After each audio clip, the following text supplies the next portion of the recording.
La guerra in Medio Oriente e l'innalzamento dei costi del carburante stanno frenando le prenotazioni dei viaggi, soprattutto all'estero. Alcune compagnie aeree hanno già preallertato una situazione di disagio. Le difficoltà oggettive potrebbero rivelarsi che alcune tratte potrebbero essere cancellate perché non essendoci sufficiente carburante devono riorganizzare la programmazione dei voli e quindi è probabile che qualche tratta venga cancellata. Al momento non ci sono cancellazioni di viaggi o tratte, ma i prezzi dei voli aerei si sono alzati.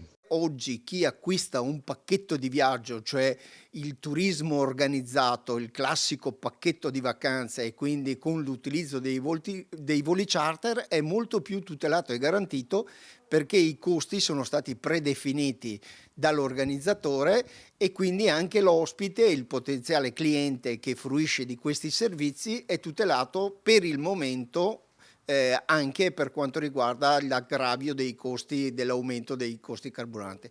Si comincia a registrare anche un calo delle prenotazioni. In questo momento oggettivamente un calo c'è, nel senso che abbiamo più una richiesta di informazioni e la preoccupazione di capire come evolvono le situazioni. Nelle agenzie di viaggio la percezione è quella di una moderata cautela da parte dei turisti che in vista dell'estate sembrano prediligere la zona del Mediterraneo.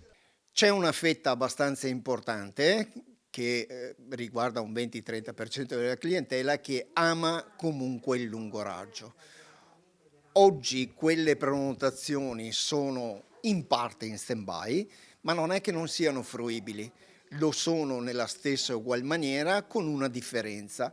La differenza è legata al fatto che non potendo utilizzare Dubai, Abu Dhabi, l'Oman come punto di riferimento per il passaggio degli aeromobili sulla parte ad oriente, si utilizzano altri scali e questo comporta un aggravio di tempi di viaggio